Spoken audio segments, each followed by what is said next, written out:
Chers investisseurs, comment ça se passe de votre côté? Allons, sur le Bitcoin face au dollar, on va voir que notre semaine a toujours la même tête. On est dans cette zone de consolidation, toujours dans cette zone de range et apparemment on va y passer un bon moment, hein. À moins qu'il y ait encore une fois un événement majeur, hein, comme certaines personnes qui a le don de vouloir maîtriser le Bitcoin en tout cas, à l'aide d'un tweet. On connaît tous de qui on parle. On va voir en unité de temps journalière ce qui s'est passé hier. On voit que visiblement c'est une journée haussière qui s'est traduite cependant par un plus bas au niveau de 46 000 quasiment. Vous voyez, au niveau de 46 000, là on est toujours dans cette zone de consolidation. Toujours dans cette zone de consolidation qu'on connaît déjà assez bien maintenant, hein. On va mettre un petit peu nos repères, nos supports, nos résistances pour s'apercevoir assez bien que effectivement là on évolue sur le niveau psychologique des 50 000. Je pense il vous dit tous quelque chose, hein. C'est le niveau le plus psychologique qui soit. On sait qu'après le prochain gros niveau psychologique de ça c'est les 100 000, mais pour y arriver il va falloir sortir de cette zone de compression qui nous tient depuis pas mal de temps. Honnêtement, on va mettre Ishimoku. Qu'est-ce qu'il nous dit? Vous voyez que depuis qu'on a cassé ce nuage, on évolue en dessous de celui-ci. Il est vrai que la cassure a été franche, très franche même, et on évolue bien au-dessus, en dessous de celui-ci. Regardons nos indicateurs phares. Qu'est-ce qu'ils nous disent d'intéressant?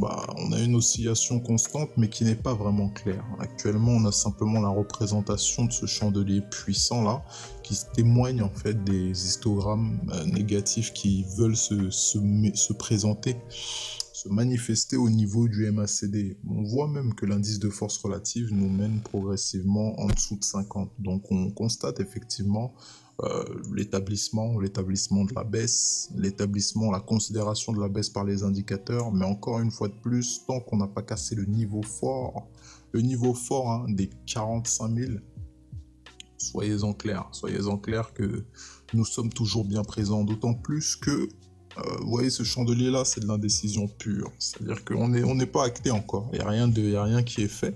Donc là, tout va se jouer. Hein. Bien sûr qu'on le sait que tout va se jouer dans les prochains moments. Dans les prochains moments, il ne faut pas forcément avoir d'inquiétude par rapport à ça. Ça va se décanter assez rapidement et on va être fixé par rapport à tout ça.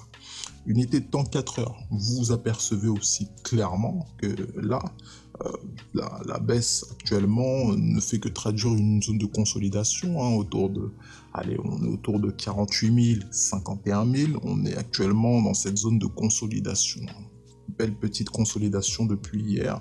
On va voir un petit peu comment ça va se résoudre. On sait qu'on évolue naturellement en dessous du nuage depuis pas mal de temps, depuis ces dernières heures, et même en une heure, encore une fois de plus, vous vous en apercevez.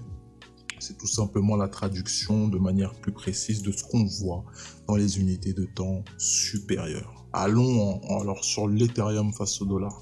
Qu'est-ce qui nous dit par rapport à toute cette dynamique qui tenterait de s'imposer?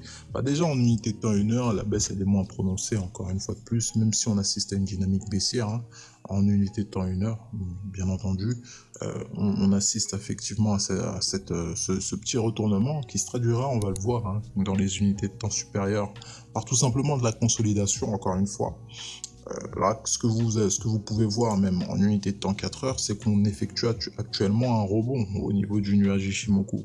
Ça veut dire quoi? Ça veut dire qu'après avoir touché les niveaux forts des 3635 quasiment, on est actuellement en phase de beaux petits rebonds.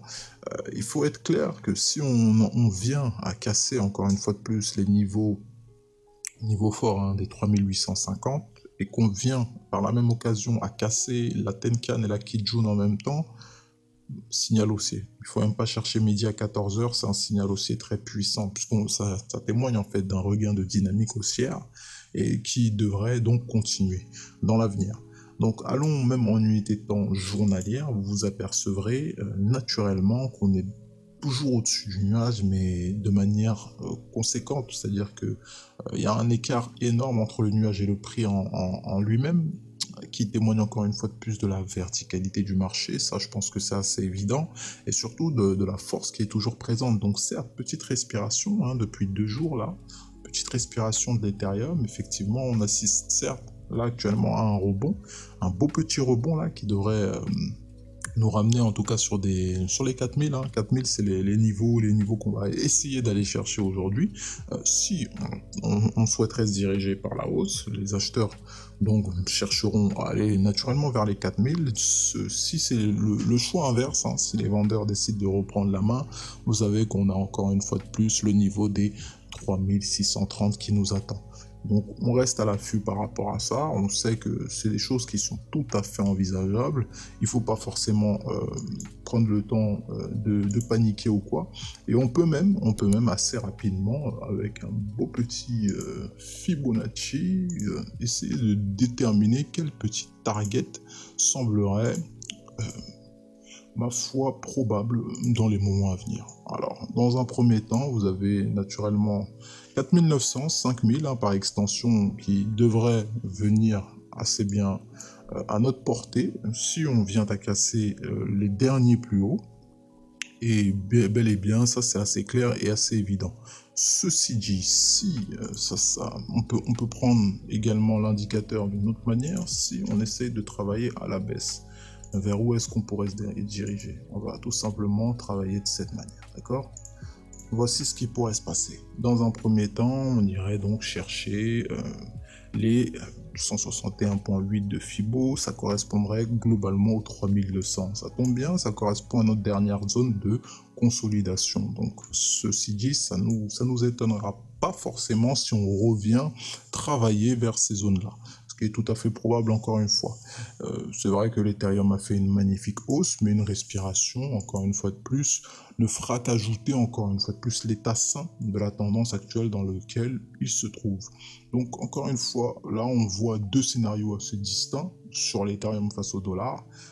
C'est bel et bien différent de ce qui pourrait se passer sur le Bitcoin face au dollar, mais encore une fois, on sait que ces deux actifs, on va bel et bien être fixé très rapidement dans pas longtemps là-dessus. On voit que la semaine de l'Ethereum, bien qu'elle était haussière au départ, elle commence actuellement à traduire par de la respiration. Ceci dit, pas besoin de vous faire de dessin. Le nombre de semaines positives qu'on a eu sur l'Ethereum, une semaine de respiration ne peut pas faire de mal.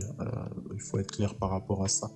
Donc, Bitcoin, on attend de voir un petit peu comment la consolidation va se résoudre. L'Ethereum, c'est globalement la même musique, mais dans des niveaux élevés, dans des degrés différents. Encore une fois de plus, vous savez que la gestion, le money management, c'est la base. On vous souhaite de meilleurs trades, vraiment les meilleurs trades possibles en ces temps de consolidation. Prenez soin de vous, de vos finances, et quant à nous, on se retrouve à la prochaine. Bye bye.